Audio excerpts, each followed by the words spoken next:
Yes. Glory, hallelujah. Glory and praises to the Most High God, Jehovah God. Amen. All right. We're going to get into it right now. Okay, everything looks good. God, I thank you for another day right here.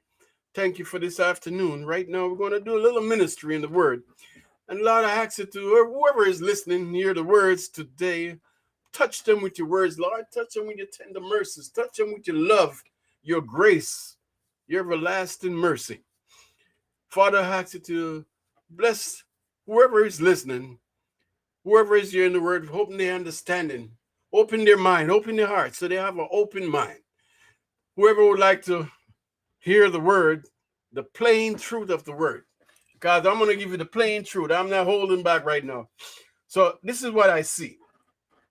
Thought I know my Bible all these years, but I finally came across something that pricked me to get back into the Bible to do a research and study. So in the past few weeks, I've been doing some real in-depth searching day and night, researching the scriptures, studying the verses of the Bible. And what I understand is that Christ had a plan for us, for Gentile, for black people. Tell you like it is. I won't say that maybe in the church, in the ministry, because some people probably think it's a racist thing going on. But the truth of the matter is, God called Abraham in the book of Genesis, chapter 12. Everything before Genesis, the book of Genesis, chapter 12, everything that happened from creation up until that point, it was all one nation, all one people, all one race, one people, one language, until the time of the flood. God found grace in a man they called Noah. God found grace in Noah and his family and decided all the rest of people on the face of the earth, they were so wicked. They was wicked and evil. So God got to destroy them with a flood to start all over. God repented.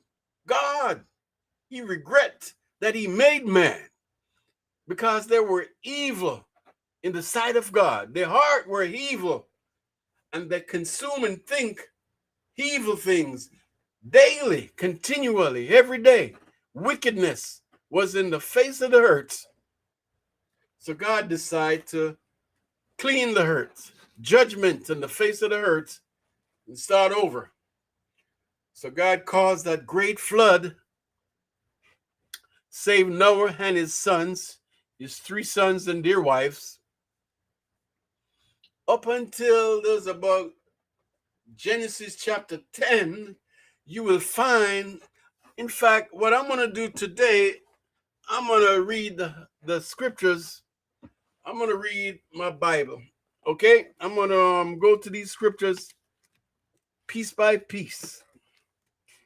So as you go to Genesis chapter 10, verse 5, you will find the first mention Gentiles, the first mention of the Gentile nation. All the people were at one, and they came down up until the time of Nimrod. Nimrod, the mighty warrior, he started to build a kingdom. And he get all the people he want to build a tower that reach all the way into the heavens. So as Nimrod get all the people together, building rocks and mortar and building up this tower of Babel, and God said, we got to go down and stop these people from doing this, because if we let these nations be one language and one thoughts and one mind, then there's nothing that they would not be able to do. It seemed like when people come together as one, they have a lot of power. So God decided that he was going to confound their language, and he was going to break up all the people on the face of the earth and call them Gentiles, Gentile nations, after their own languages, their own land, and their own tongue. So if you read the book of Genesis, chapter 10 and 11, you will find your race that you came from. This is where we all nation begin, at the Tower of Babel, the pagan worship, pagan gods. All the people were one language. And Nimrod was the mighty warrior building a tower that got God's attention. God said, let us go down and confound their language. So I'm going to read a little bit as I go along. So I don't just want to give you my words, but I also want to give you the words of the Bible, what the Bible say, because it's a little bit more powerful to give you chapter and verses. So in Genesis chapter 10, verse 5, these were the bother of the nations. Now, whenever you see nations in the Bible, we're talking about people who were not Jews, non-Jews. Gentiles are non-Jewish people. Gentile nation are non-Jewish nation. So you got the Gentiles, or you got the Jews, the Hebrew people, and everybody else are Gentiles. All the other nations, Gentiles. Now, when you read the Bible, you're going to see anything refer to nation or nations, those are all non-Jewish people. So this is the book, Genesis chapter 10, verse 5. If you read that chapter, you will find all the nations, how they get scattered on the face of the earth. And the lands and languages were confounded. So every nation have their own language. And this is the beginning of the world when it gets started after the flood. Now, when you get to chapter 12, the book of Genesis, chapter 12, God called one man by the name of Abram. That was before his name were changed to Abraham. Now, God called Abram, changed his name to Abraham later. But in Genesis chapter 12, this was the beginning of this nation called the Hebrew people. The children of Israel comes out of Abraham. One man, God called one man and started a nation. One man and started a whole nation, called them the Hebrew people. God said, Genesis chapter 12, verse 1, "Now the Lord had said unto Abram, Get thee out of thy country, and from thy kindred, and from thy father's house, unto a land that I will show thee, and I will make," verse 2, "and I will make of thee a great nation, and I will bless thee, and make thy name great, and thou shalt be a blessing." Verse number 3, "And I will bless them that bless thee, and curse them that curse thee. And in thee, in Abraham, shall all the families of the earth be blessed." All the families. So there's a few parts there. You got Abraham, the first one that God called to start the nation of Israel. And God promised to make these promises, and later on he make a covenant, an agreement that God swore to Abraham he was going to keep. Because there was no one higher than God for God to swear by, God swore by himself, in his own self, that he will fulfill what he promised to Abraham. He was going to give him a land, he was going to give him a nation, and he was going to bless him and make his name great. Anybody curse Abraham, or the children of Abraham, will be cursed. And if they bless Abraham and his seeds, they will be blessed. So God started this covenant with Abraham. One man started a whole nation, and everybody else were Gentile nations.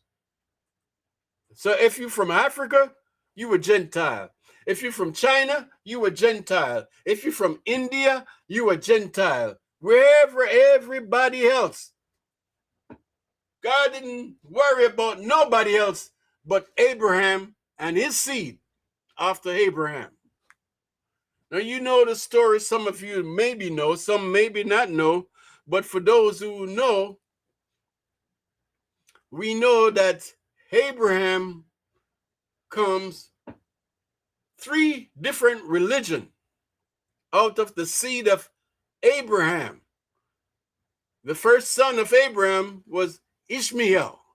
Ishmael comes the Arab people, the nation of the Islam, the Muslim religion, Islam. So out of Abraham comes the Islam, out of Abraham comes Judaism, and out of Abraham's seed come Christianity. So you got 3 religions, Islam, Judaism, and Christianity, out of one man that God called in book of Genesis chapter 12, Abraham, father of many nations. So Abraham begot Ishmael. Ishmael was with the band servant, and he put Ishmael out into the deserts, where Ishmael went off, and he were blessed because God made Abraham a promise that he was going to be in his seed, because Ishmael was not born from Abraham's wife, because Abraham was getting old, Sarah was getting old, and she wasn't so sure if she was going to have any more children, or she was going to have any children, because they couldn't have children. They was like 99 years old. So Sarah decided to tell Abraham to, hey, go in and have a baby with the maid, because it don't seem like I'm going to have no child, because I'm 99 years old. Are you 99 years old? And it maybe, we got to have some children. God promised us seeds, but at this age, I don't know if we're going to have no children. So go in with the servant, or with the slave girl. And they had Ishmael. Now, as we go through the scriptures, with this promise, covenant promise to Abraham, his seeds, Isaac, and then Jacob, and then comes the 12 tribes, the 12 sons of Jacob, they become a nation of Israel. So all through the Bible here, you're beginning with Abraham and his family, the Hebrew people. And the Hebrew people spread out after they got the first three sons. They got Isaac and Jacob. Isaac, Jacob, 12 sons. And his 12 sons, they call the 12 tribe of Israel. They become the Israelite people. And that's how this nation started, with one man, Abraham. And through Abraham's seed, everybody's going to get blessed. But that wasn't until Christ came. Jesus came as the in the New Testament, the Messiah, because everything that happened from the book of Genesis chapter 12 all the way to the book of Acts in the New Testament was all about Israel, all about the Jews. I'm going to tell it like it is. I'm going to tell you the plain truth. The Jews, Israel, Gentiles didn't have no saying in the part of the kingdom promises and the covenants that were made to Abraham.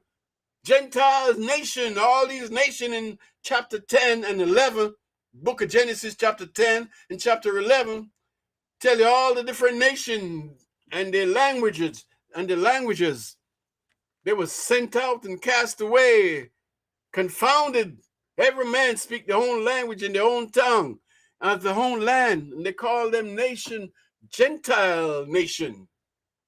Gentiles. I'm a Gentile. I'm a non-Jew. If you're not a Jew, you're a Gentile. So the Bible from the book of Genesis all the way to the book of Acts is all about the children of Israel. It's all about the Jews. All about the Jews, the nation of Israel. All the prophets, they prophesy about the Messiah, the Christ who was to come. We are all looking for the Christ all through the prophecies of the Bible. Tell you about this Christ that is to come. And he's going to re-establish God's kingdom in this earth. And the children of Israel, the Jews, they know what was happening. They were looking for the Messiah. That's the whole goal all through the Bible. So we started out in Genesis until the children of Israel, 72 to begin when they went into Israel under their son Joseph, one of Jacob, child by the name of Joseph. Joseph was sold into slavery. Joseph was sold into captivity. And he was taken into Egypt. And the other brothers, 11 brothers, go back and told the father that a beast ripped Joseph apart. And Joseph's supposed to be dead. But Jacob was mourning, and he couldn't believe his son Joseph, the dreamer, died. The brothers, they didn't like Joseph because they called Joseph was a dreamer. Joseph had a dream. He had a dream that all his brothers come to bow down before him. And they didn't like that. They thought, oh, Joseph was some god or something that these brothers are going to be bowing down before him. So they didn't like Joseph. So they took him out, put him in a pit. Then the caravan that was going by, they decided to sell Joseph. Joseph went into slavery, into Egypt, but Joseph became the prince of Egypt. God bless Joseph. He became a prince. He was a dreamer. Pharaoh had a dream, and he didn't know. Nobody could interpret the dream for Pharaoh. So while Joseph was in Egypt, Pharaoh had a dream, and whoever could interpret that dream would be blessed by Pharaoh. So Joseph told Pharaoh what the dream was about, interpret the dream for Pharaoh about the famine that was going to take over Egypt, and they were supposed to store supplies up for the bad time. The good times, everything was going to be 7 years, everything was going to be real plentiful. But the next 7 years was going to be a famine, wicked famine. So they will have to store all the goods up for when the famine come along and drought come along, that they would have enough food to feed the people. And that's exactly what Pharaoh put Joseph in charge. He was like second to the Pharaoh in Egypt. Little Jewish boy. We could call them Jews now because, they're from Hebrew to Israelite to the Jews. They became known as Jews coming out of the Babylonian captivity. But by then, there was the children of Israel going into Egypt, just 70 something. It wasn't even 80. Almost 80 of them went into Egypt under the Pharaoh, but Joseph was the prince of Egypt. So there was a famine in the land back where Joseph and the 11 brothers, the other brothers, were in their land. And the famine came along, and Joseph sent his sons to Egypt to find grains or to find food so he could feed his people. And when they went down, they didn't know it was Joseph that they came across in Egypt.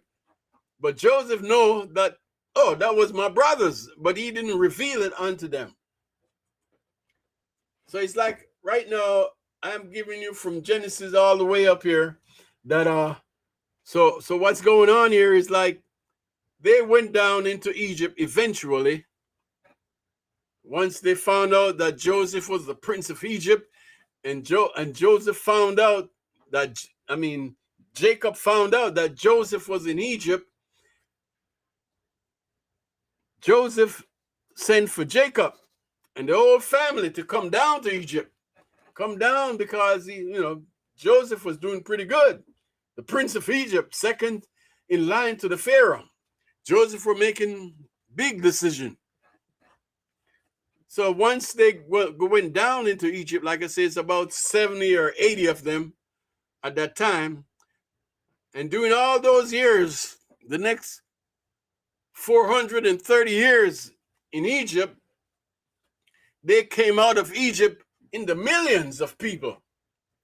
Millions, not thousands, but millions of Jews, Israelite, children of Israel. You see, I might as keep it like it is, plain truth. Israelite, they call it this time because they wasn't start calling Jews until after the Babylonian captivity.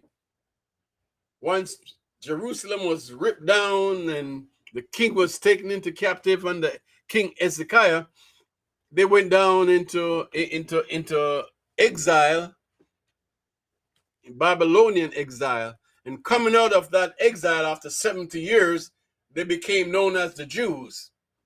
Starting with Mordecai. Mordecai, the first one in the Babylonian kingdom or the Babylonian empire, that's where the word Jews start to use. The first time Jews start in the Bible. So Genesis chapter 10, the first mention of Gentiles, nations. All these were people who were not Jews. All were Gentiles. And then God called one man in Genesis chapter 12 and start his nation. And from that point, everybody else were Gentiles, except Abraham and his seeds. And through Abraham's seed, like the Bible tells us right there in Genesis chapter 12, God want to bless Abraham, make a covenant with him, make an agreement.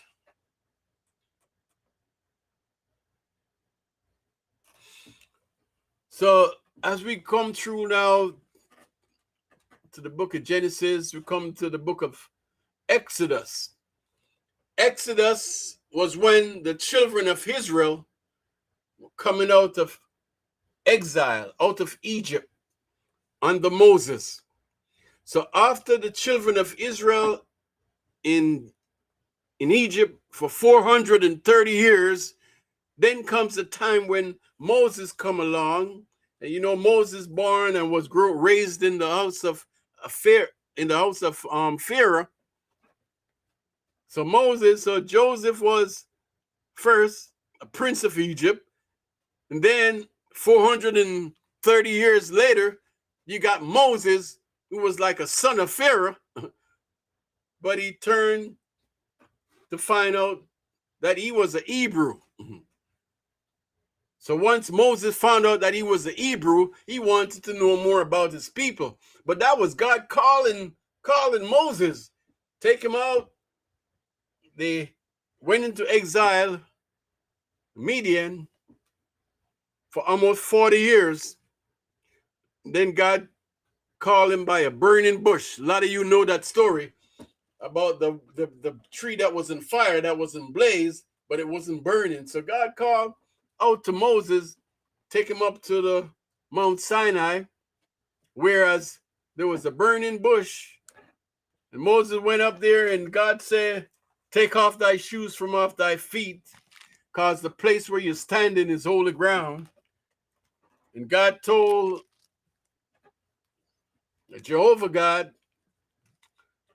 told Moses that we're going to send you into fear, because I hear the cries of my people suffering in Egypt, in bondage in Egypt. There was, by this time, Joseph died, Jacob died, and there was on the slave there a different leader, a different Pharaoh came along who did not know about Joseph, did not know about Jacob, decided to treat all the Hebrew people real bad, real slave work. And they basically were expecting a deliverer, because Moses, at that time, the children of Israel know that it was going to be a deliverer. All through the Bible now, from the time of Abraham, the Hebrew people became known after Jacob of 12 sons, they become known as the children of Israel. And after the children of Israel went into captivity, into bondage, into Egypt under the Pharaoh, after 430 years came along Moses, who was going to deliver them out of the hands of Pharaoh and to take them into Mount Sinai, where God was going to be with his people. So first, you all know the story about Moses and the burning bush. Moses went into Pharaoh and said, let my people go.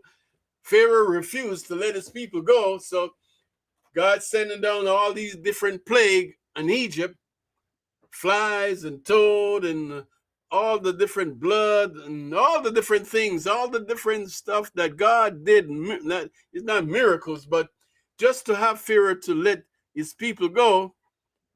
But Pharaoh's heart was hardened, and he refused to release the children of Israel, to let them go. And then finally, after the firstborn of Pharaoh died, he decided, well, he was sad. He decided to let the children of Israel go, the Hebrew people, to release them to Moses. And that day, they leave out of Egypt. God took them through the Red Sea, where they were all, like they say, baptized when they went through the Red Sea. God took them round about for almost 40 years in the wilderness. And Mount Sinai, the meeting place where after God destroyed almost 7 different nations that came up against the children of Israel, God protected them. God led them by the fire by night and the cloud by day. The fire was to give them light, and the cloud to protect them from the Pharaoh's army who was coming after them. After Pharaoh released the children of Israel, he came to kill them all because of his firstborn died.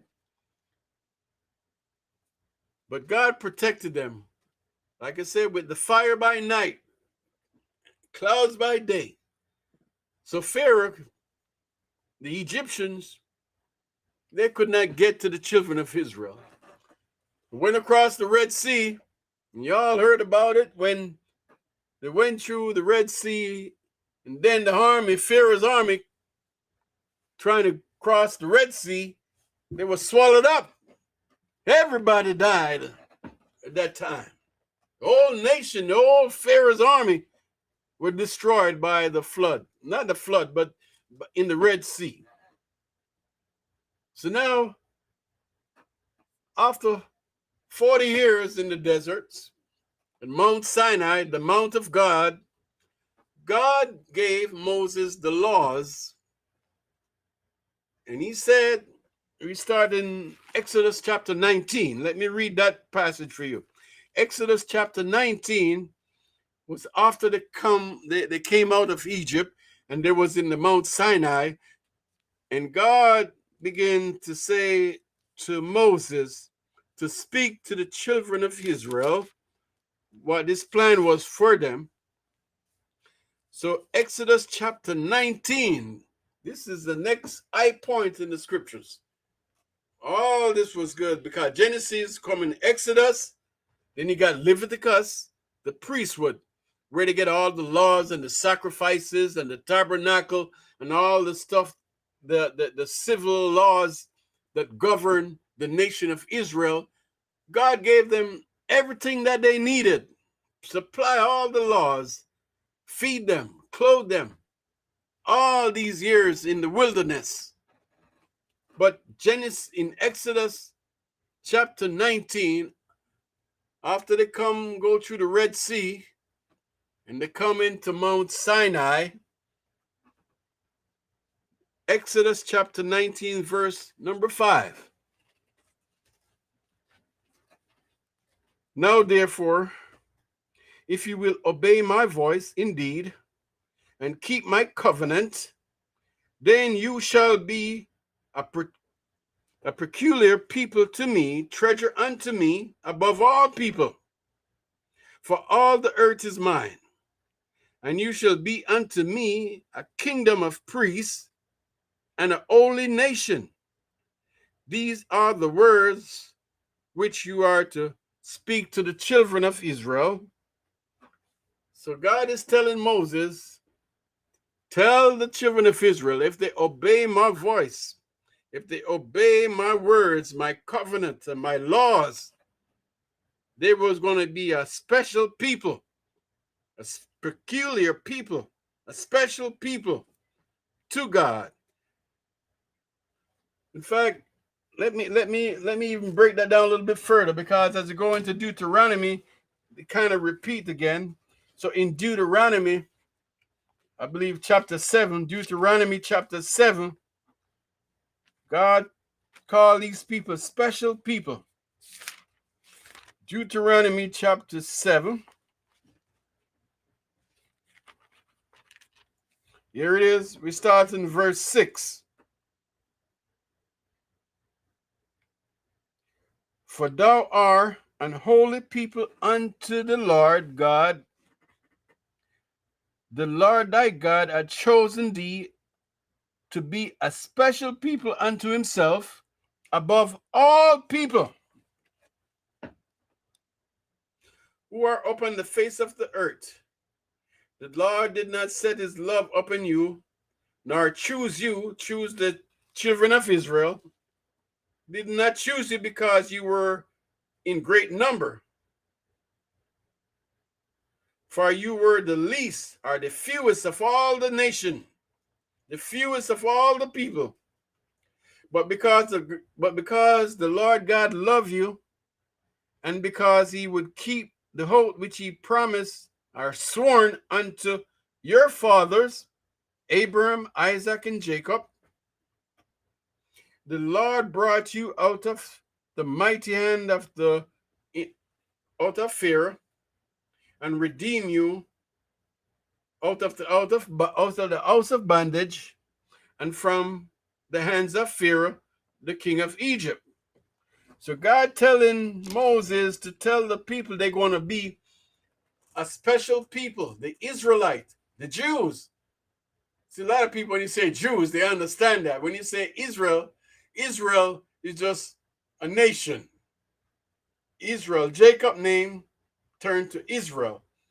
And then the children of Israel becomes a nation, the 12th tribe of Israel. Each tribe represents something in life. Like under the tribe of Levi, they call the priesthood tribe, Leviticus, the Levitical priesthood. They're the one who were in charge to tell the people God's message, or how there was to sacrifice and how there was to make atonement for sin. all the ritual, the religious governing of the children or the house of Israel, the Levites. Then you got the tribe of Judah. The tribe of Judah, you have the king, the kingship. The scepter shall not depart from Judah. They reign as kings. And this is the tribe that Jesus come under. The tribe of David is Judah. The tribe of Jesus is Judah. So Judah is the kingship tribe. And the priesthood, the religious people who take part of the religious sacrifices, were the Levites. So the 12 sons of Jacob, they became the Israelites, children of Israel, a nation in itself. And these is the Jews, the same Jews, Hebrew Jews and Israelite is the same thing. It's coming from Abraham's seed. Everybody else is Gentile. Remember that. This is very important because I always wonder where black people come in under the Bible. Where do they come from? But you got to find out that these are Gentile. Every African is a Gentile. Chinese are Gentile. Indian are Gentile. All the different nations on the face of the earth were Gentile people because there were none Jews. The Bible kind of dressed it up. You know, the old King James, it tells us place straight up. These are Gentiles. But in the newer King James and the NIV and all the other translation of the Bible, they try to change that around to take Gentile out and put nation or nations, because all the other nations, or they might say the Greeks or the Egyptians, these are all Gentiles. But the old King James called it everybody Gentiles. But the newer version, they put nations. So these are one of the things in my research in the past few weeks. I discovered that what I discovered is that the Gentile people, all that God promised right now to the children of Israel in Exodus chapter 19, verse 5, God were making them a promise that if they obey his laws, his commandments, if they hear his voice and obey his laws and his commandments, they will be blessed. And they will be a special people, a peculiar people, a kingdom of priests, a royal priesthood, only if they obey. So you'll find out from this point forward, you're going to have the books of the laws, because at this point, these books was not written yet. There was no written laws until God gave Moses 10 commandments on the stone and the tablets. God gave Moses those laws. Everything else was written after. But Exodus chapter 19, verse 5, this promise you will find out in the New Testament. When you come to the New Testament, it's going to be turned around to Gentiles, because the Hebrew people, they did not obey God's commandments.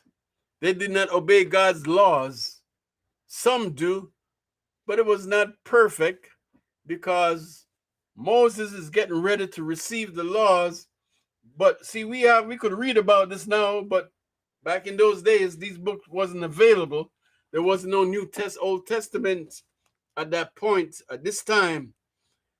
So God said to Moses to tell these people, if you will obey my voice, indeed, and keep my covenant, then you shall be a peculiar treasure unto me above all people.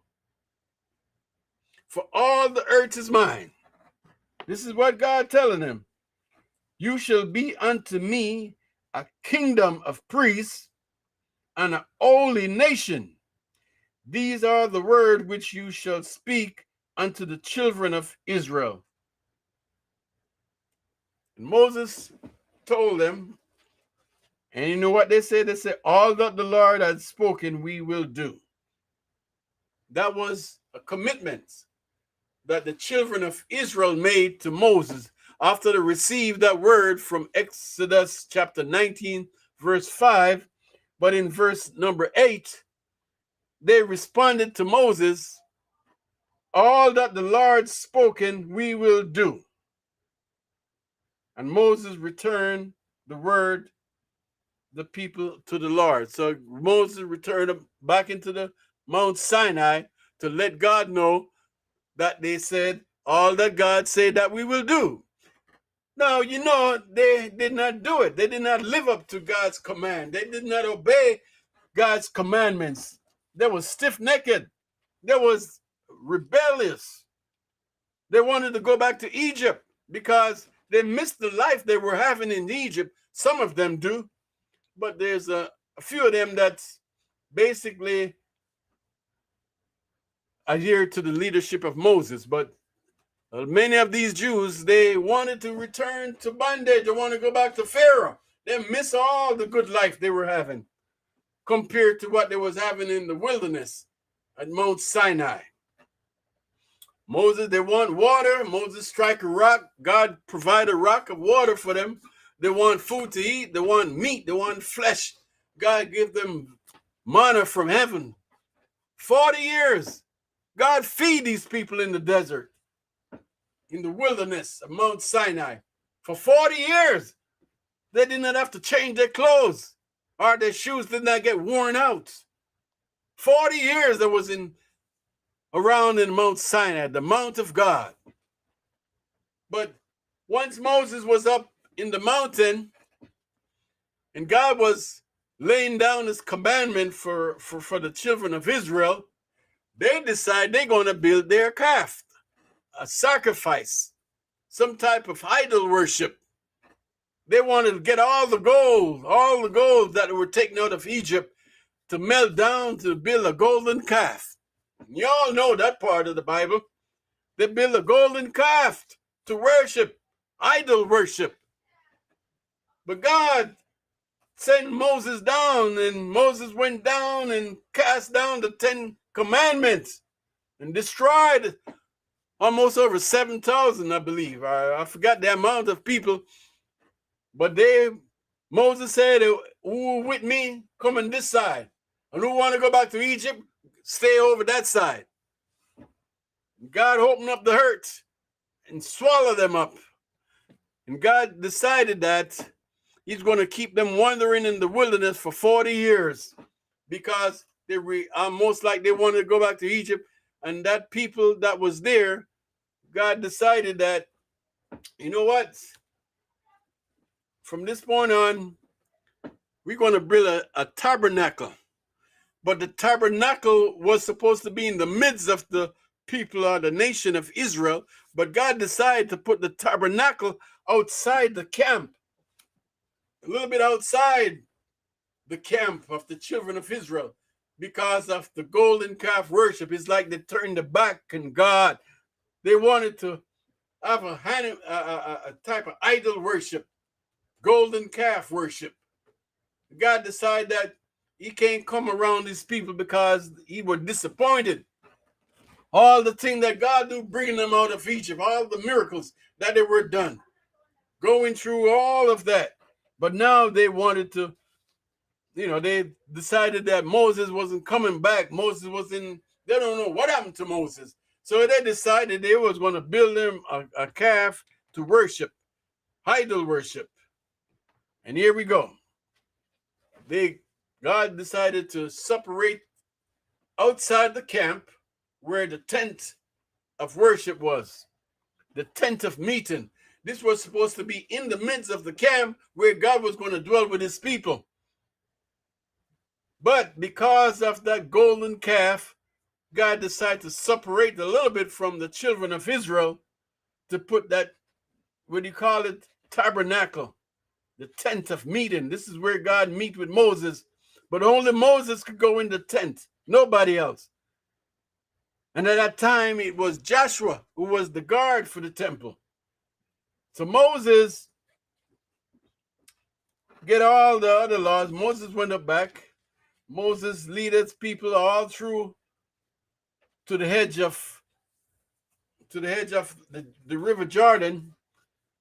When you go through the book of Exodus, you come into Leviticus. Leviticus, that book in Leviticus is where the priests, the Levites, get their command, their direction, their instruction. They receive the oracles of God, and they have also the command and how to build the tent of meeting, all the measurements. And God guide his people through the wilderness, around and around, till they come to the edge of the promised land. Because at this point, by the time we get to Deuteronomy is where Moses getting ready to come to the end of his time, coming to the end of his leadership, because God was not going to allow Moses to go across into the promised land because he disobeyed God. He strike a covenant. He decided that he was going to take away Moses and hand it over to Joshua. He was going to be the commander to lead the children of Israel to their promise, to the promised land. So Moses went back up to Mount Nebo. Nobody ever see Moses after that. But as it come into the book of Joshua, mighty warrior. Joshua is like a type of Christ, a type of Messiah, because he have a lot of courage. And he was going to lead the people into the promised land.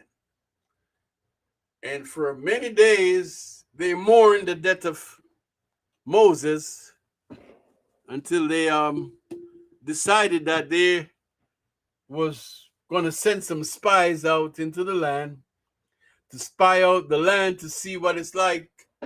And they came back, was afraid. God promised he was going to send hornets to drive the people out of their land. But God decided that he was not going to drive them out all at once. He's going to drive them out little by little, because he decided if they drive out all these nations, these Canaanites, then the beast is going to take over the land. It was going to be like a wilderness, like a forest, or whatever you want to basically call it. It's like it's going to be more animals that they're going to have to struggle with. So God decided he was going to use hornets to drive out the people little by little. But then they went in to spy the land out and came back. Rahab was the one who kind of helped them get back out of Jericho and go back across the river Jordan to report to Joshua. And they said, Joshua, we not going to be able to take that land because these were like giants in the land. They were like giants. And we ain't not going to be able to do that. But God strike them for that. That was not okay with God for them to say that. They didn't believe God. They didn't accept God's word that he was going to fight their battle for them. Now, I'm kind of giving you a little step by step right now. It's like I'm going through the Bible cover to cover, but this is just a short little refresher. Because what we find out is from this point on, Joshua led the children of Israel into the promised land. And once they come up across the Jordan into Jericho, at that point, God stopped manna from coming down from heaven. At that time, manna stopped coming down, and the people started circumcision, because that was a part of the covenant agreement that God made with Abraham, that on the 8th day, your firstborn son should be circumcised. Circumcision was a token for the promise. That means cut. The covenant is cut. So you got to cut the skin of the flesh of the firstborn. I could hear you. All right. Thank you, Lord Jesus. Amen. So you're my daughter singing. You could hear her in the background singing for me. Thank you, Malia. I could hear you. All right. So God decided to put Joshua in charge. Joshua. Now we come to the book of Joshua. So we go through Genesis, Exodus, Leviticus, Deuteronomy, and then we come into the book of Joshua. Now the book of Joshua by itself is the book of war. All the children of Israel went into the land of Canaan, driving out everybody, taking over their land. But God made a promise, wanting them to promise that once they come into the land that God has given to them, they were supposed to destroy everything, everybody, man, woman, and children, animals. They were supposed to destroy everything. God said, do not give your sons unto these Gentiles people. Do not give your daughter into marriage to these Gentile people. Because the day you take their daughters and marry to them, they're going to lead you to worship idols. And you're going to go into worship idols with them. He was not to intermingle with the Gentiles. God chose his people, make them a special nation, and did want to keep them separate from all the rest of the nation. God decided he only wants the Hebrew people, the Israelite people, the Jews to be not to mingle with Gentiles. We want to keep that bloodline. So what going on here is like Jews married in Jews in their family, Jews, are Hebrew, are Israelite. I'm using all three different terms so you know I'm talking about the same people, okay? All the same people. So when I say Jews, it's a little more understandable because we're in the 21st century. This is the year 2022. And we all hear about the Jews now. We don't hear much about the Hebrew anymore. We barely hear about the children of Israel or the house of Israel anymore. All we're hearing about today is Jews, the Jews. And that's why I'm going to get into the Jews and the Gentiles. And this is my focus of my studies. Jews and Gentile people. Okay? All right. So Joshua lead the children of Israel into the promised land. And this is the first time that all God kept his promise to their fathers, to Abraham and to Isaac and to Jacob. God kept his promise. They're going to have a land, and they go into the land, and all the tribes, all the 12 tribes have a piece of that land in Canaan. So the Canaan land was given to the children of Israel, the Jews.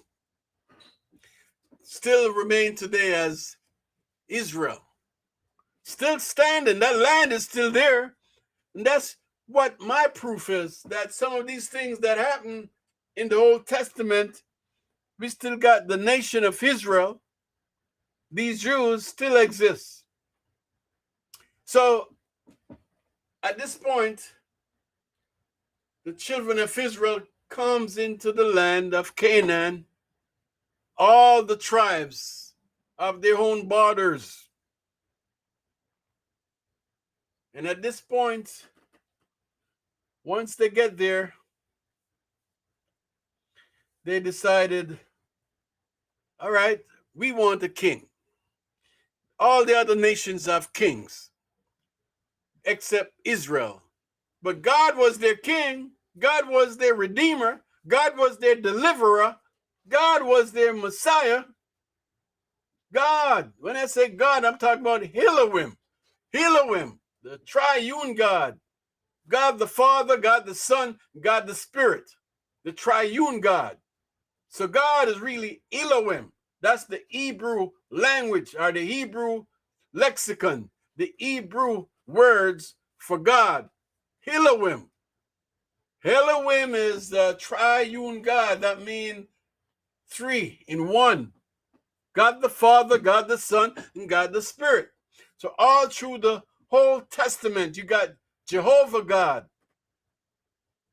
Jehovah, which is the same, Jesus, God, Spirit, the Father, Son, and Spirit. The Lord, capitalized Lord.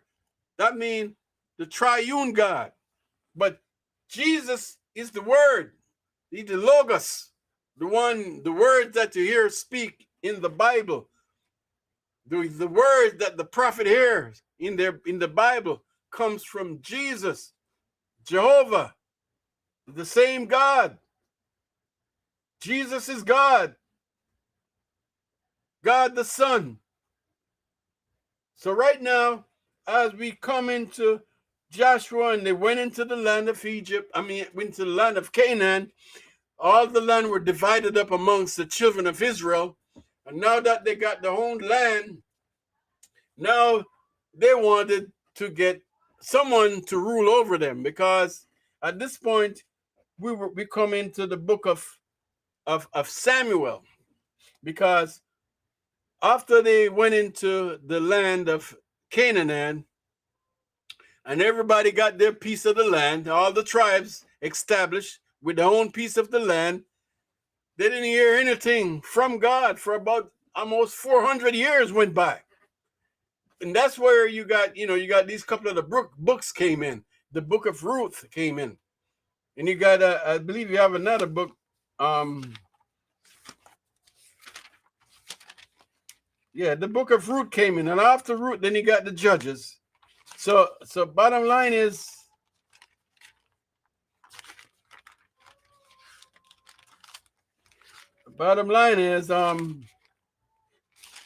Judges came along after Joshua. For this period of time, under the judges, you got different judges came along to rule. Some were good, some were bad. God worked with them, but you find out a couple of the famous judges. You'd find out about Gideon. You find out about Samson. All these were judges. Deborah. These are all judges in the time where God was absent from the people of Israel. For some reason, when they went in, they started to intermarrying these Gentile nations. Jews and Gentile, Israel and Gentile were mixing together. And God kind of allowed them to function. They did not obey the commands of God. They did not obey the laws of God. They went back into idol worship. And they coming down into the hand of Judges, where the book said, everyone doing what was right in their own eyes. They do what they wanted to do, because there was no king in Israel in those days. So by the time you get to the end of the book of Judges, then you come into Ruth. I think you got a little book coming in between Samuel.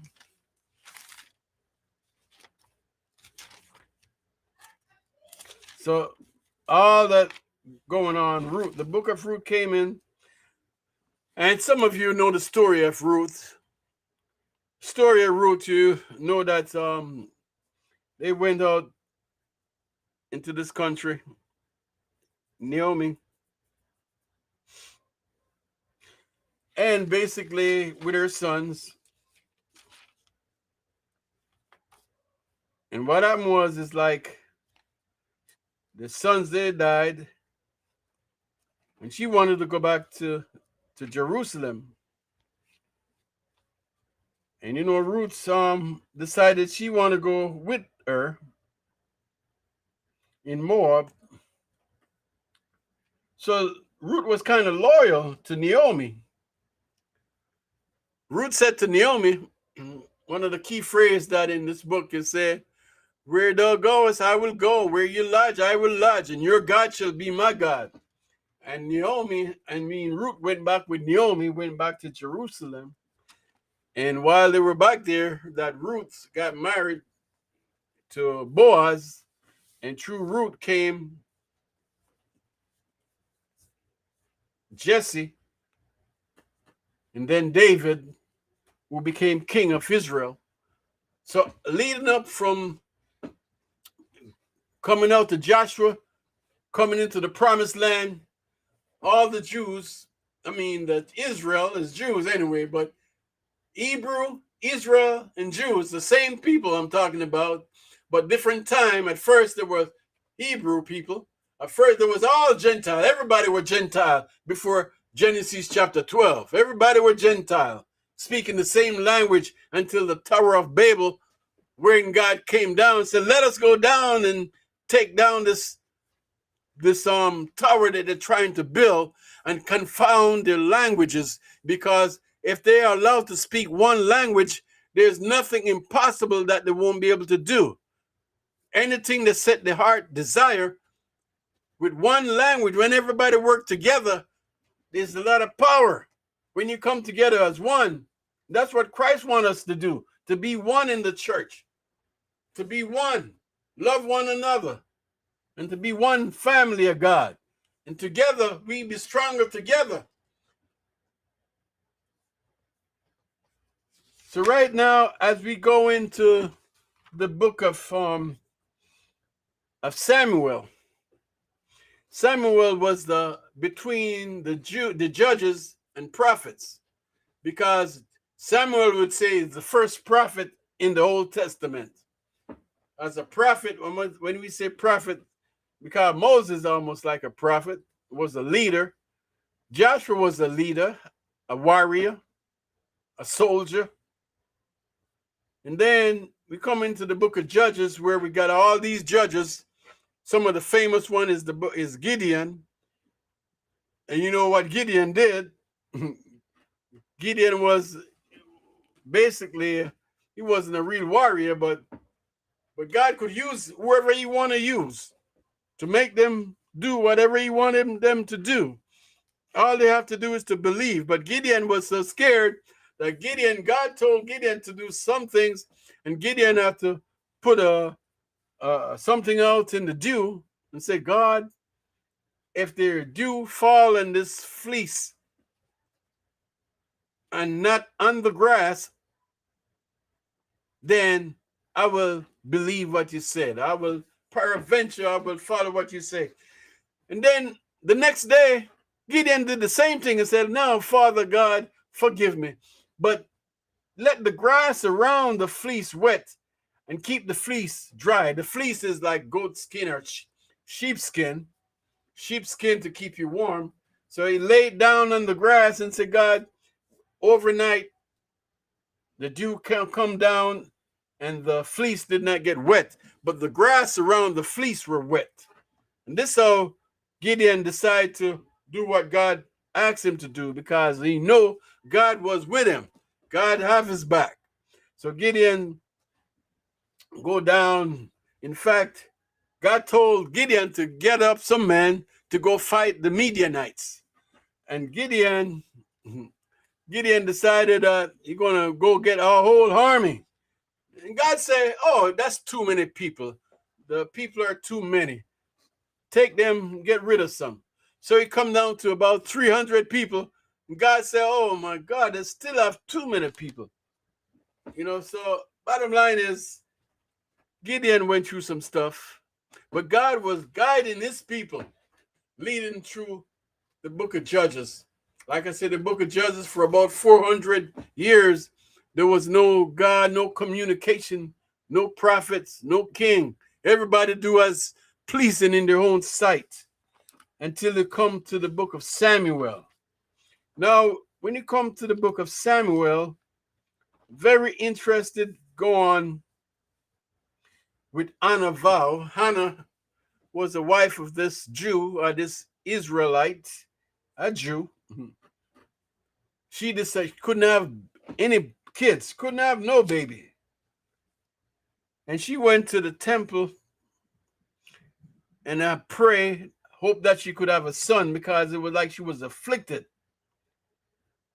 And she vowed a vow and said to the Lord hosts, indeed, look on my affliction of thine handmaid, and remember me, and not forget me, your handmaid, but wilt thou give me a male child, I will give him to the Lord all the days of his life, and he shall be no razor come on his head. So Hannah asked God for a child because she was barren. And then God gave her a child, and she turned this child over to Eli the priest, and Samuel was his name. So Samuel was born, and he became like a priest, and the prayers fulfilled. So Eli was the priest at that time, and Hannah took Samuel to Eli, and Eli, I guess you dedicate Samuel to the temple. And Samuel basically spent all the rest of his life there with Eli until Eli and his sons, they was very corrupt and wicked. When Eli died, God called Samuel to lead and to commit the works of the Lord.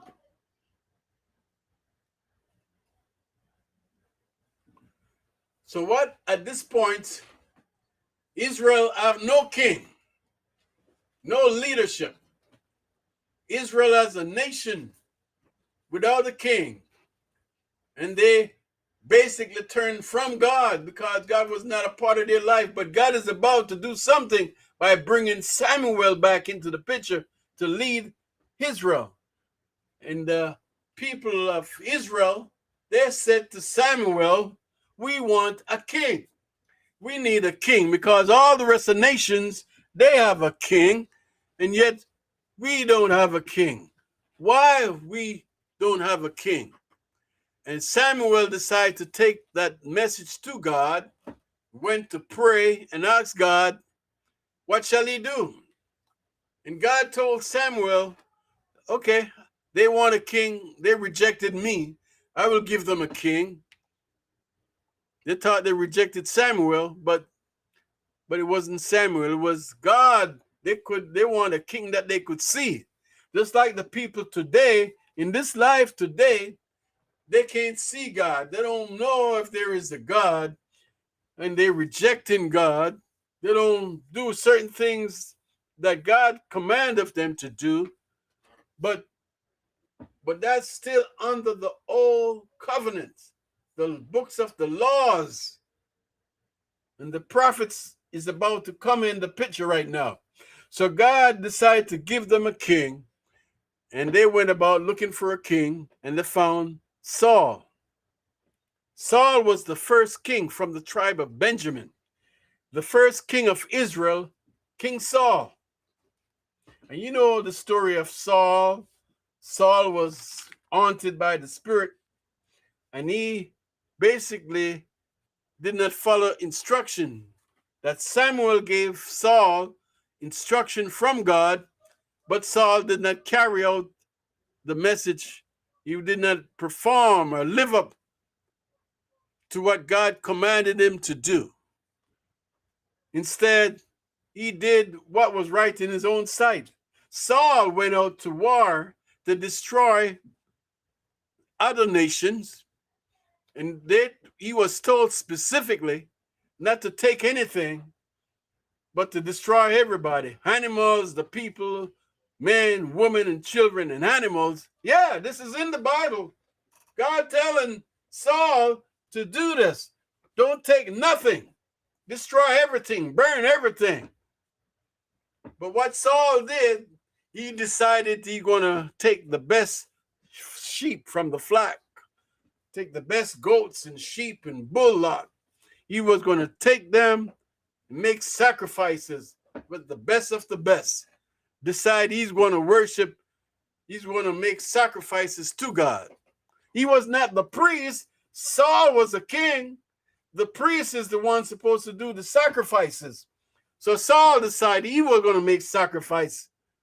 And then Samuel came along and said, Saul, what is this you do? Samuel heard the sheep barking and the sheep blabbering their sound, whatever sound the sheep make. Samuel heard the sounds of these animals and said, Saul, what the heck you did? Didn't I told you that you were supposed to destroy everything, but you did not listen to the word of God? God desires obedience more than sacrifice. God wants obedience. God don't desire sacrifices. God don't desire sacrifice of blood from animals and goats and sheep.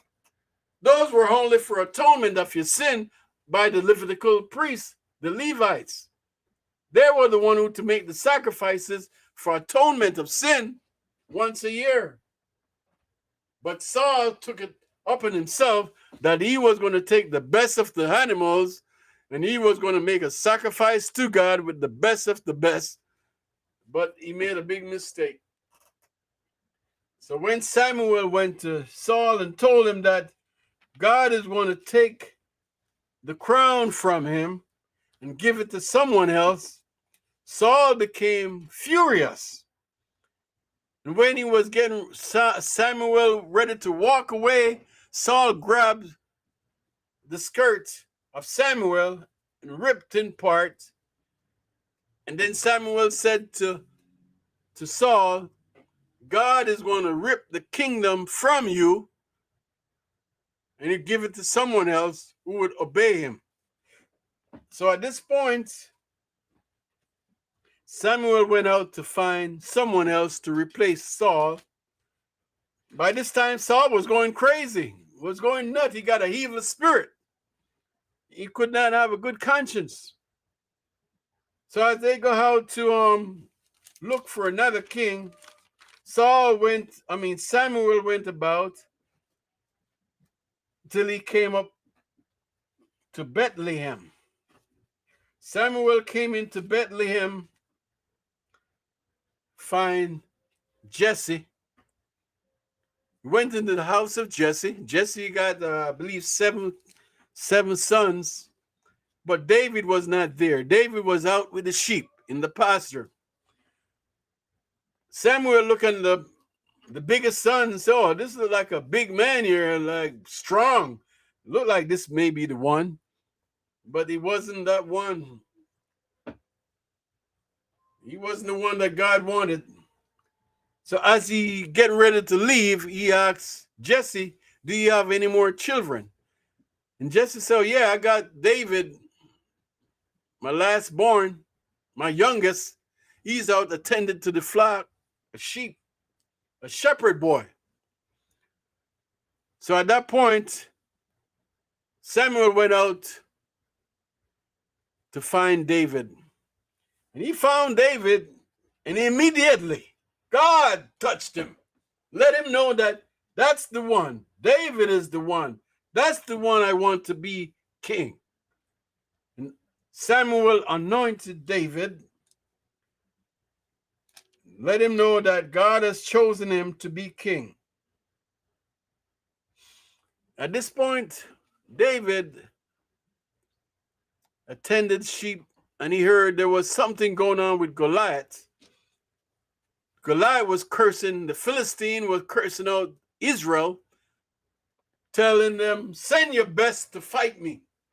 Any one of your men, send them out. Goliath, the big old Goliath, threatening the children of Israel, that telling their God is nobody.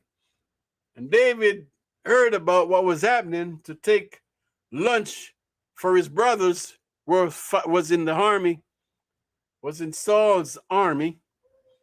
And as they went out, David took lunch to his brothers. He found out what David, the Goliath, was saying to Saul. And David decided that there was a shame. I know God. David was a man of God. And feel like he was Goliath was insulting God. Goliath was insulting the children of David, and David wanted to do something about it. So David decided that he was going to go up and fight Goliath with a slingshot. They were laughing at David. They tried to put the armor around him, but he didn't want no armor. They tried to put a shield and a sword, but it was too big and heavy for David. David was just a boy. So at that point, David decided he was going to fight Goliath. So everybody thought it was a joke. David went out,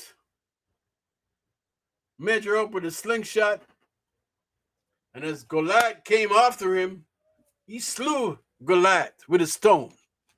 So at that point, cut his head off, handed over to Saul, and everybody was praising David. At this point, Saul wanted David, because David was a harper. David could play the harp, smooth music, to keep the peace of Saul, keep his spirit calm. David would play the harp. So he played the harp for Saul, and Saul was at peace. But Saul was become evil. When Saul knew that David was going to be the next king of Israel, Saul tried to kill David. And he started pursuing David to kill him. And all through the rest of the Bible here, the rest of Samuel, Saul chasing David, and David was on the run. It's like I'm going through step by step, but I want to kind of jump ahead a little bit, okay? Because the whole story of the Bible now, Israel was about to get the first king under the tribe of Judah, because David was from the tribe of Judah. Saul was from the tribe of Benjamin. Just like the second Saul in the New Testament, Saul of Tarsus was from the tribe of Benjamin. Seems like everybody named Saul coming from the tribe of Benjamin. That's the only two Saul that we know of. Saul of Tarsus. Okay, so at this point, Israel got themselves a king. After Saul and his son Jonathan died, David was anointed king of Israel. And this is taking you back, coming up into Samuel chapter, 2 Samuel. Now, the book of Samuel, just like Chronicle, there was like one book, but they divide up the book into two books. So at this point, David became king of Israel. And now God made a covenant with David. And the covenant was going to be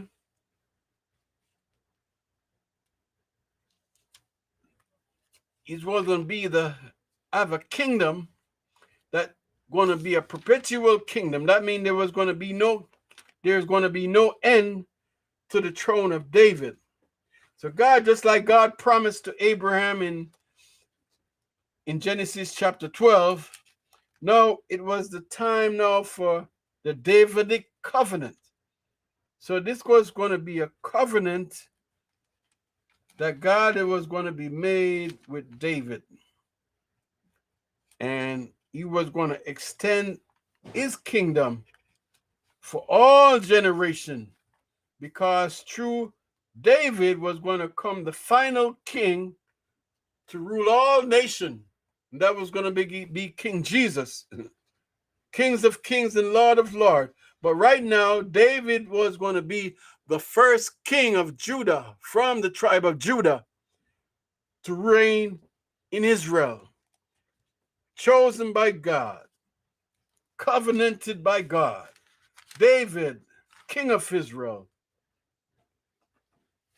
David reigned for about 40 years. David's son Solomon take up after David. David complete the finishing up of the tabernacle. Now we're going into Jerusalem, which Zion, Mount Zion, they call Jerusalem. David wanted to build a house for the Lord. David wanted to build a tabernacle, a temple for the Lord, because all through the wilderness, coming through all through driving out the nations that was in the land,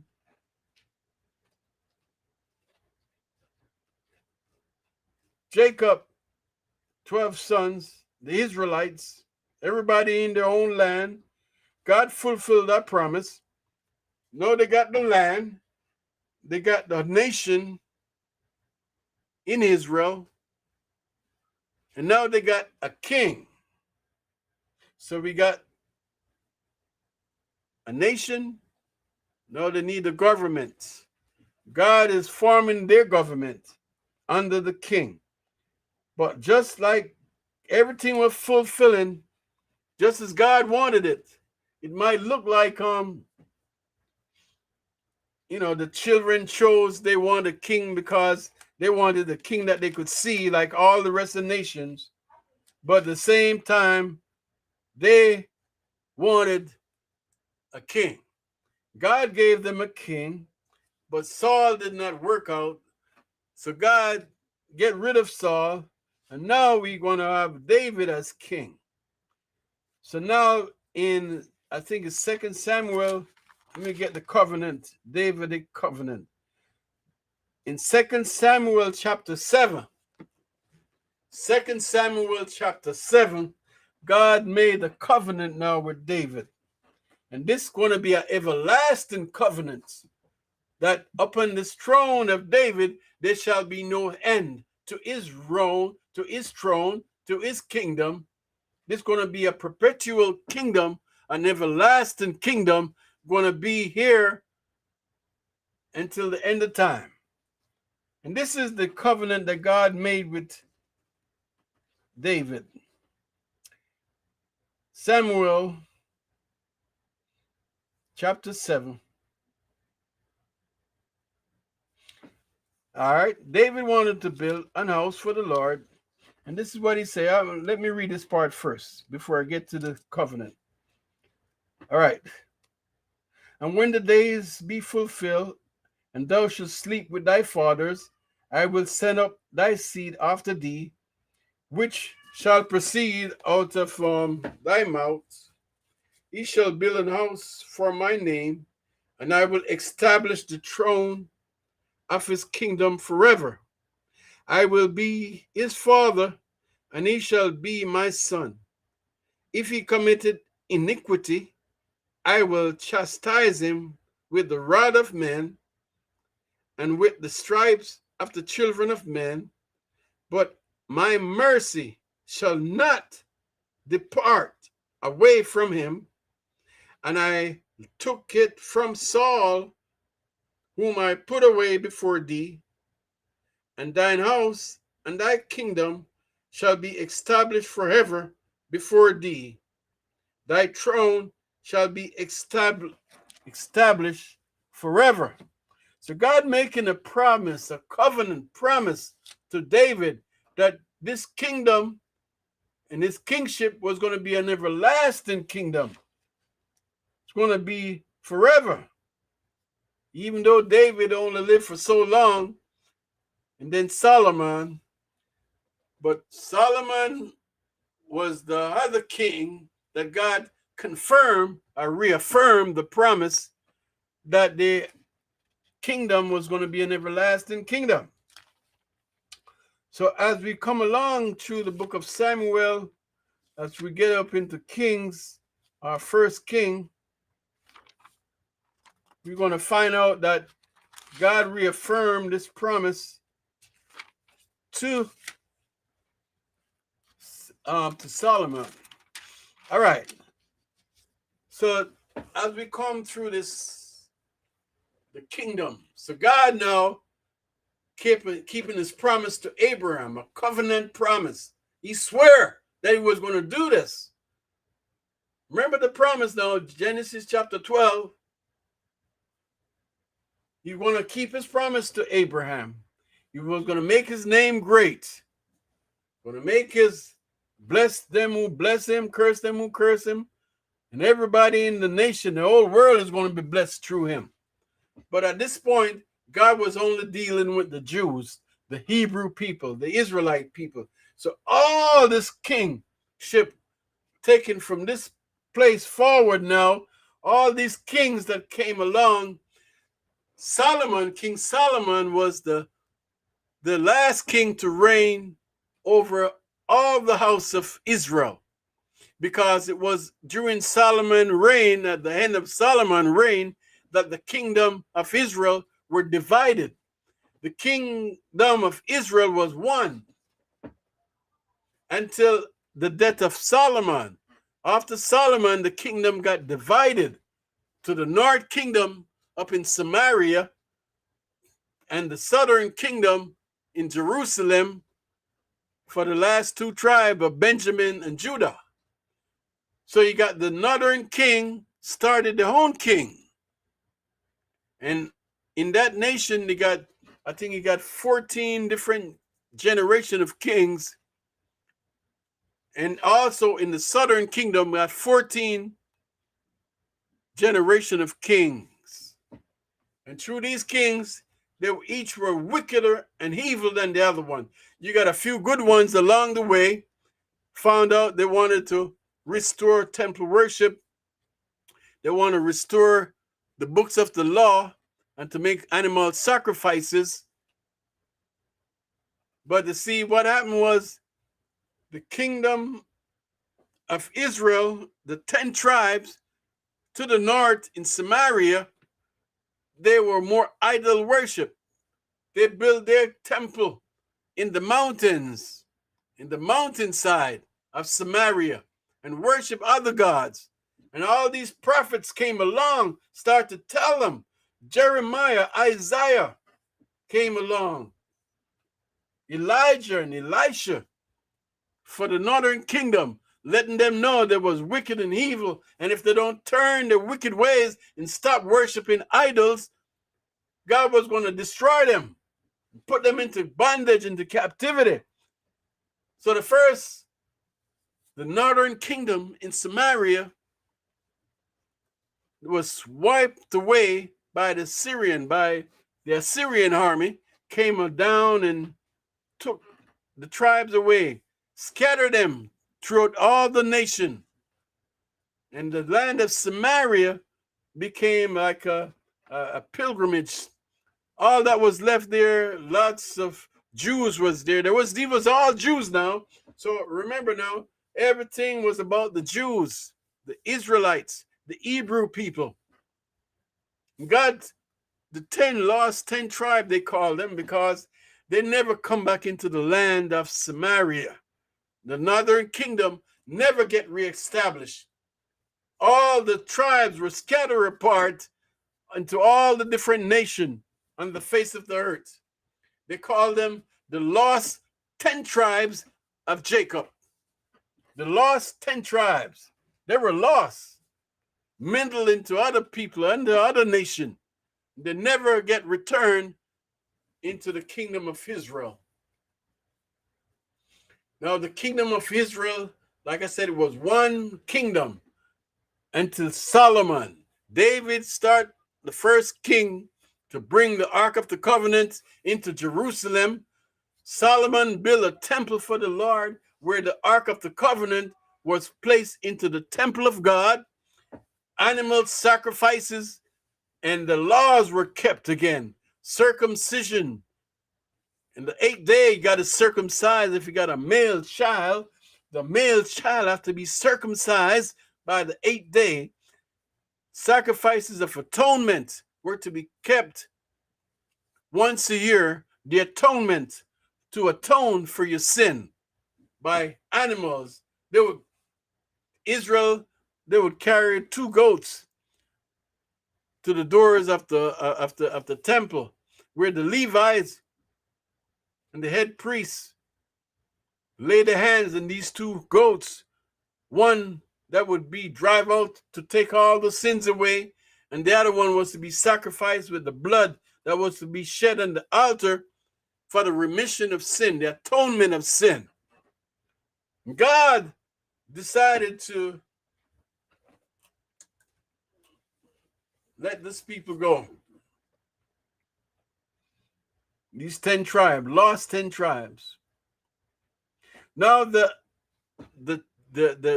tribe of Judah and Benjamin in Jerusalem, where the temple at, in Judea, they lasted a little bit longer. And their last king was King Hezekiah. King Hezekiah, the last king of Judah, last king of Israel in Jerusalem. Now, the Babylonian came along during this reign of Hezekiah. And they were reigning, I think about, 10 years. Hezekiah, of his children, basically they were blind in front of him.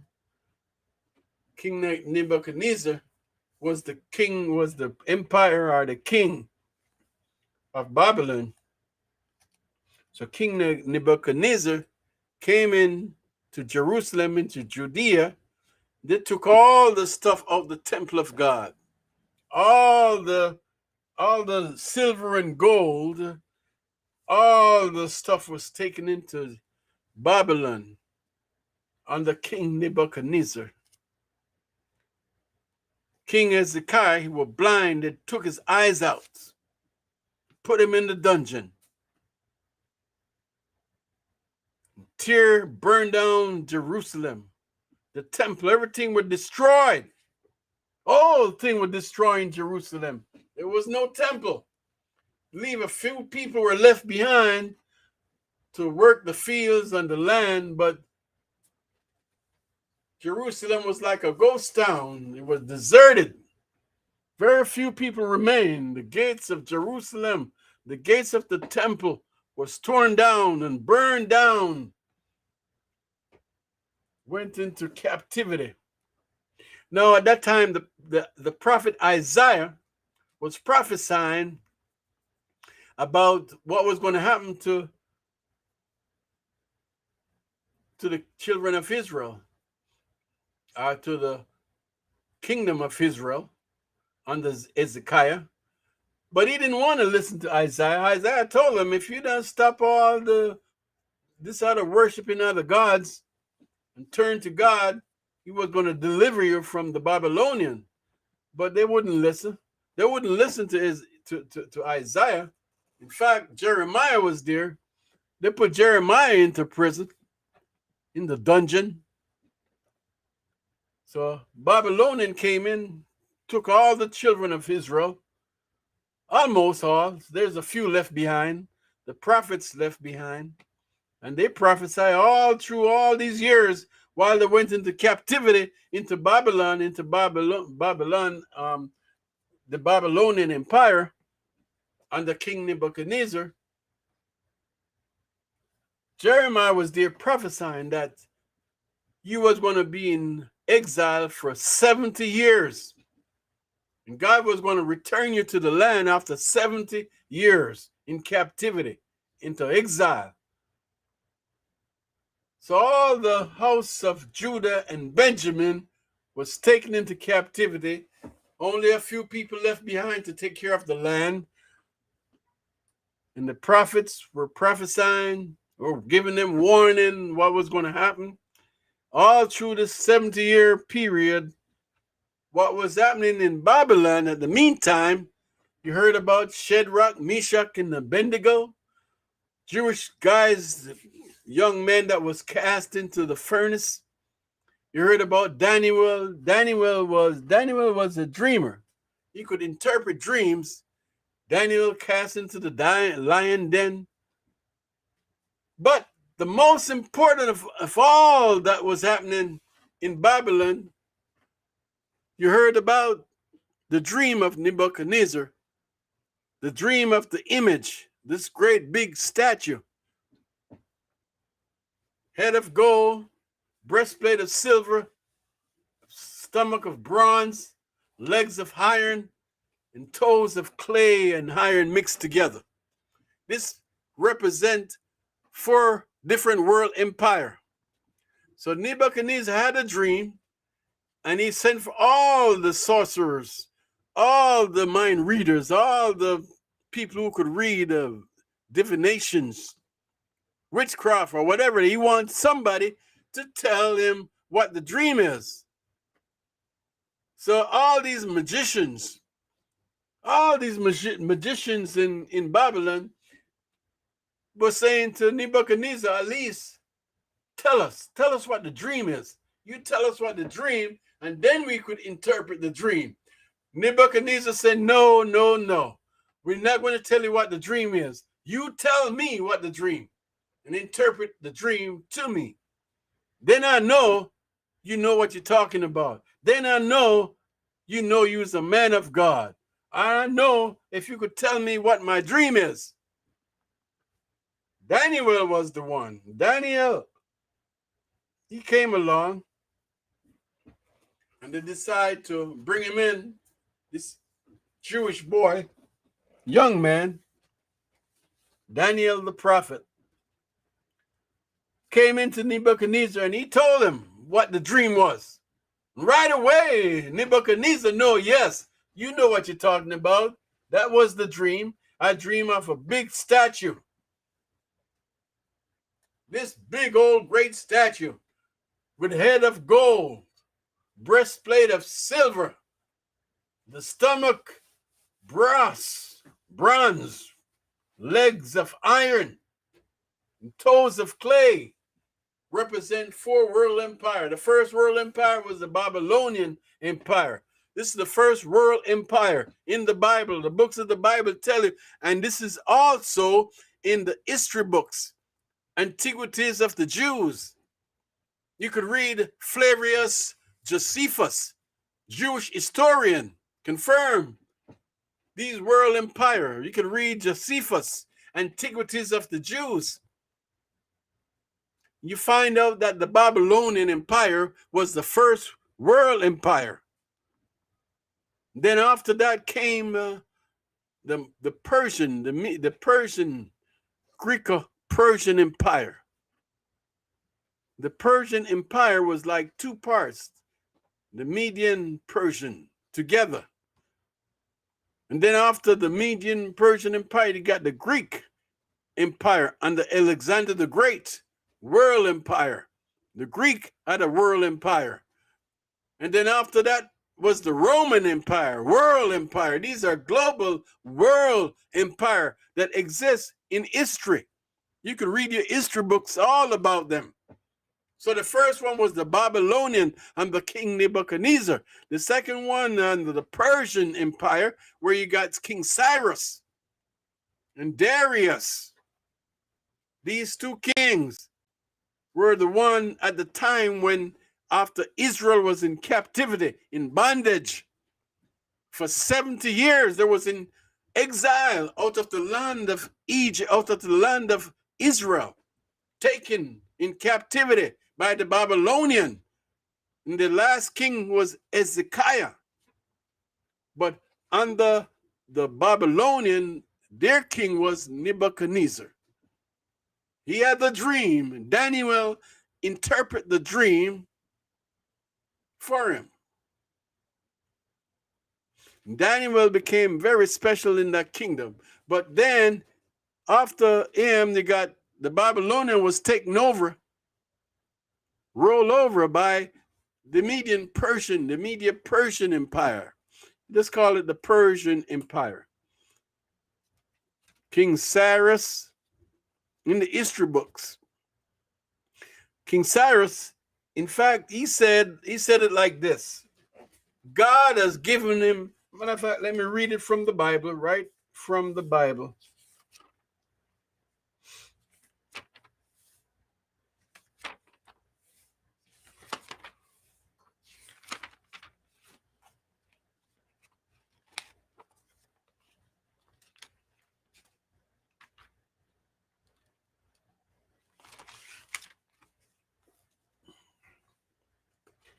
So as it come down to close to 70 years, because Daniel discovered that these prophets, they prophesy that the children of Israel was going to be out of captivity, was going to be out of the Babylonian or the Greek Empire in exile. They was going to be released and returned back to the land. They was going to be returned back to Israel. They was going to return back to Jerusalem after 70 years of exile.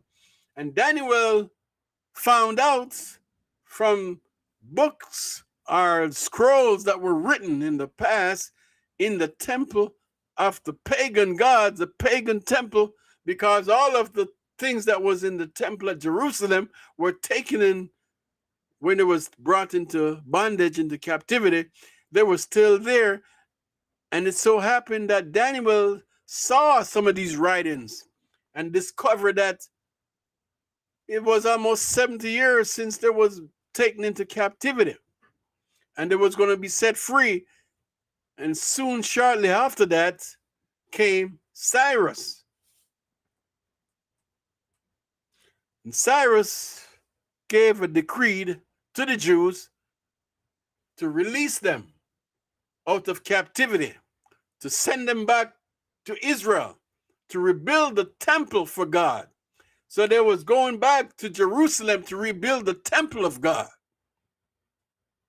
And this is what Cyrus said. We go into Ezra because you'd be surprised that God worked with Gentiles people. There's a few, like the Pharaoh, that's a Gentile. But God worked through him to release his people out of Egypt, bondage, out of they become slave in Egypt. God took them out of Egypt. Now God is going to take his people back out of Babylon captivity. But this was mainly for the Jews, Judah and Benjamin, the two tribes, the two last tribe that was remaining in the last tribe that was remaining in Jerusalem before they went into Babylonian captivity. And they're coming out of Babylon, during the time that was there, you probably heard about the story of Esther and Malachi. Malachi was a Jewish man, was the grandfather of Esther. Esther became the queen during this time of captivity. But we're coming down now to the 70th year that Jews were starting getting to go back home to Jerusalem, go back into the land of Judea, go back into Jerusalem to rebuild the temple, to rebuild the walls of Jerusalem, to restart animal sacrifice. And they was going to go under Ezra and Zerubbabel. So here it is at the end of Chronicle, or we could also go into the first chapter of Ezra. So this is what happened. Ezra chapter 1, verse 1.